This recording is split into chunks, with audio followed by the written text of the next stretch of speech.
Hey guys, by the light of day, Preston and I have made some progress. So we sistered in that piece. We actually just used a piece of 1x2 oak and put screws in every 6 inches, and that will hold up this wall. So what I was saying is the wall in the bathroom is directly above right there, and it was just sitting on all of these planks, which were, the last bearing point was there, and so they were just hanging out in space, and I was afraid that wall was going to sag over time. So we got that fixed, so that feels better. We've got a lot of this ceiling torn down. We pulled these lights down. Part of the reason we did, oh look, you can see up into the bathroom. Part of the reason we did is because last night we were pulling this cabinet off. Preston wasn't quite ready, so I put the screw back in and managed to puncture a wire, got a big spark, and it popped the breaker, which is what it should do. But we're not entirely certain that it's this wire, because now we're going to have to replace that wire. So anyway, we might have to pull the paneling off and see exactly which wire it is that we punctured, and then get that replaced. There is still some old knob and tube single wire in here, so we're going to get that replaced as well. One of my concerns is this is where the old exterior wall was. So you've got the new joists which run this way. You've got the old joists that run this way. And is this joist big enough to handle the load from all of these joists coming over? I know what you're thinking. No, of course it's not. It's only a single one. It needs to be at least a double. And then we need joist hangers on this. So we're gonna have to figure that part out. I think what we might do is simply somehow get another joist in up here so that it bears on this wall, and that it bears on this wall, and then make sure we have good connections on these joists to here so that it bears all of that load properly. But hell, we got the ceiling open, so why not? So let's go up and see what Preston's up to.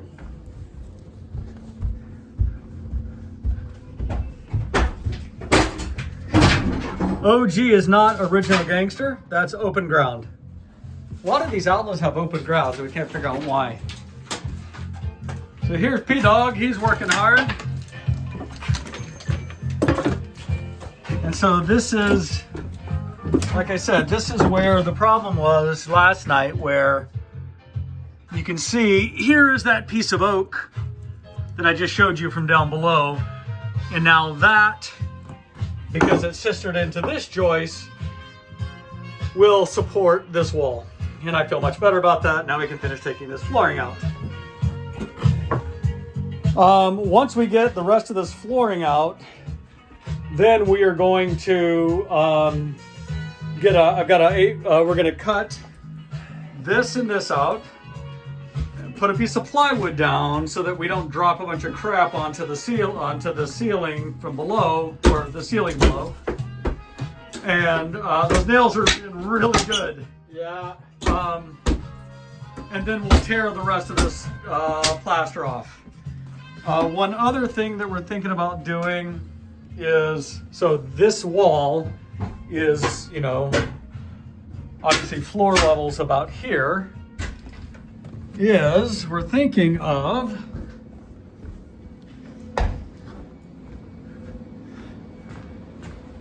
this is that same wall that,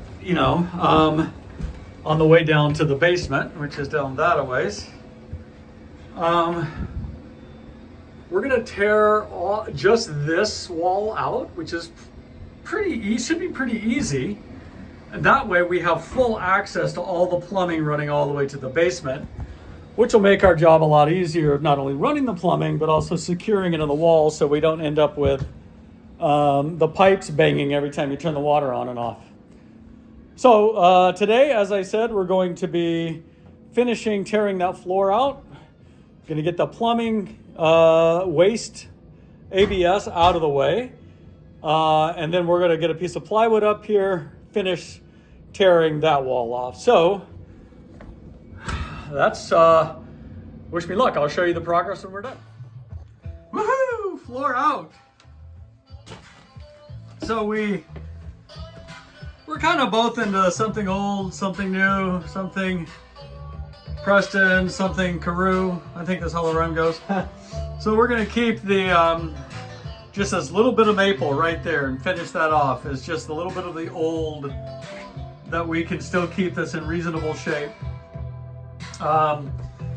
So we discovered some old knob and tube, which looks like it's still live and is going to this light, at least the first light in the kitchen. There's the second light in the kitchen. And woo, woo. Hey boys and girls, let's learn a new word. Cantilever. Yes, do not step on that if this side is not secured. Anyway, we're gonna have to figure out what the hell's going on with that and probably just rewire that. But hey, the whole thing's open, so why not? Easy enough.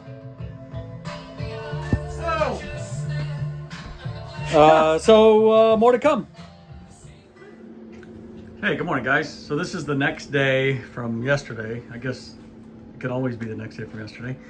We're gonna drop these cabinets today so that we can get the rest of this, melange of cluster out of here so that we can get ready to put drywall up. Each of these cabinets are held on with a couple of screws, which keeps these faces of each adjoining cabinet tight together. And then there's screws here and here, just two, it looks like. And we're going to use this conveniently located and sized microwave to drop the cabinet onto and makes our lives a lot easier. So that's what we're going to work on right now, and we'll see how we do.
Now this is what I call quality, boys.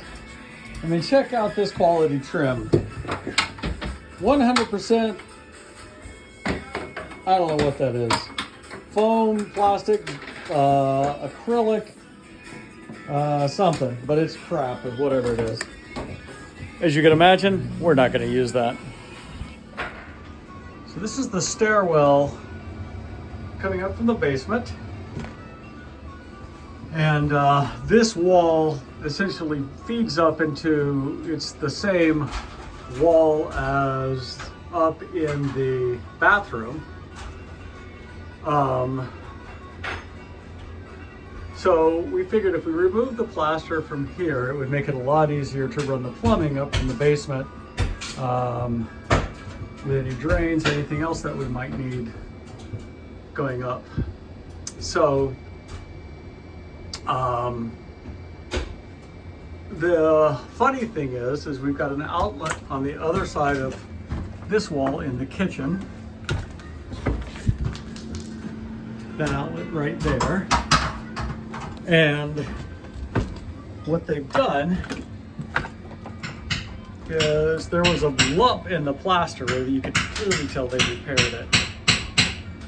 And this rag, that yellow-green rag, was stuffed in it.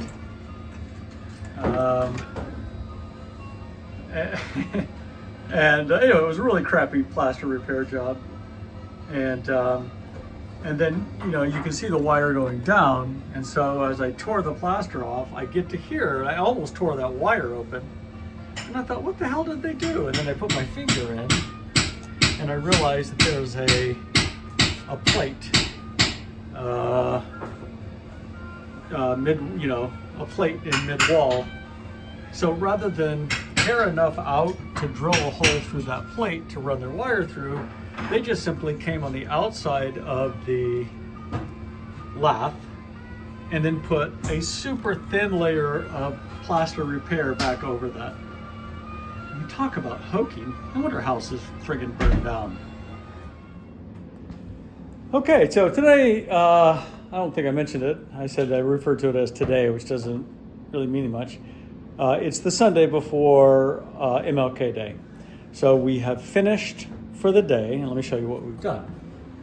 So Preston tore out all the north-south furring strips because they all had staples in them from the acoustic tiles, so we weren't going to be able to get the drywall to lay flat against it.